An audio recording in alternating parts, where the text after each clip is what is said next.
Welcome to our tutorial on how to send multiple videos on WhatsApp web chat on PC with the latest update.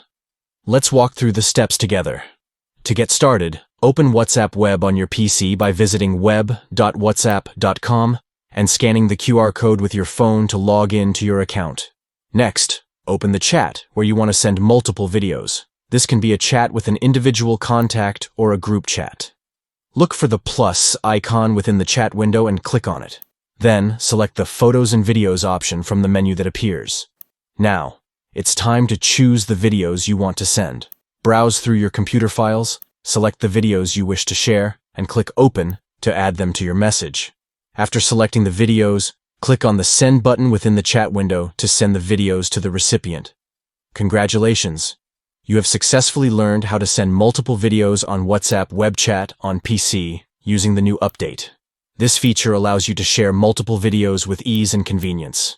Enjoy sharing your favorite videos and moments seamlessly on WhatsApp Web. Thank you for watching, and we hope this tutorial has been helpful. Stay tuned for more tips and tricks on optimizing your WhatsApp Web experience.